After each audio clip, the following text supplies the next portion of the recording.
October 13, 1792. A crowd gathers on a muddy stretch of land beside the Potomac River, where nothing stands but scrub oak and tobacco stubble. A cornerstone is lowered into a shallow trench. There is no building here. There is no city here. There is barely a road. But there is a plan, audacious, unproven, and staked entirely on the idea that a swamp can become the seat of American power. This is where the White House begins, not as a monument, but as a gamble. The competition, 1792. 6 months. The young federal government faces a problem it cannot avoid. The United States has a president, a Congress, and a constitution, but no permanent capital and no house. 6 months earlier, the young federal government faces a problem it cannot avoid. The United States has a president, a Congress, and a constitution, but no permanent capital and no for its head of state.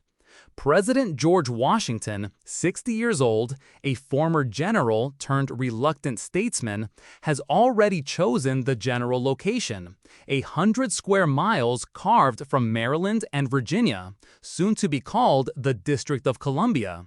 Now he needs a building. The federal commissioners announce a public competition. The prize? $500, or a medal of equal value. 9 designs arrive. Most are forgettable. One is not. James Hoban steps forward, 29 years old, an Irish-born architect trained in Dublin, newly arrived in Charleston, South Carolina, where he has been building courthouses and private mansions. Hoban's design borrows heavily from Leinster House in Dublin, a stately Georgian building he studied as a student. It is dignified, restrained, and, crucially, buildable. Washington personally inspects the submissions. He selects Hoban's plan. But a design on paper is not a house, and this stretch of land beside the Potomac offers almost nothing to build with. No skilled workforce, no quarries nearby, no roads sturdy enough to move stone. The commissioners have a winning drawing. What they do not have is a way to make it real. That problem is about to get far more complicated than anyone expects. Breaking ground, 1792 to 1794. Construction begins in October 1792, and almost immediately, the shortage of labor becomes a crisis. Free skilled tradesmen are scarce this far from established cities, and the ones available demand wages the commissioners can barely afford.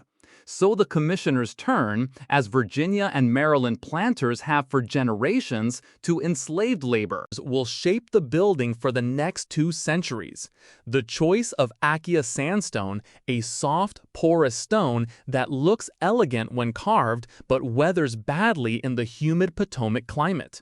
To protect it, workers begin coating the walls in a whitewash mixture of lime, rice glue, and lead, the very treatment that will one day give the building its name. The walls rise, stone by stone, through 1794 and into 1795. But the house Washington imagined is starting to look very different from the house being built. Budget constraints have already forced Hoban to shrink his original design.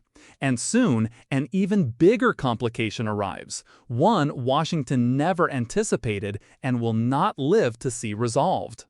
A new capital, a dying president, 1796 to 1800. By 1796, the president's house is a shell, walls up, roof going on, interior still raw wood and dust. Washington visits the site personally that year, inspecting the progress with the same exacting eye he once used to review troops. He is 64 years old now, in his final year as president, and desperate for the federal government to have a permanent home before he steps aside. But the clock is not on his side. In December 1799, George Washington dies at Mount Vernon at age 67, having never spent a single night in the house he championed. The man most responsible for the building's existence will never see it finished. It falls to his successor to move in and to face the consequences of a construction project still very much incomplete. November 1st, 1800. 1800. President John Adams, 65 years old, arrives in the new federal city to take up residence in a house that is, by any honest measure, unfinished. There is no staircase to the second floor. Plaster is still wet in some rooms.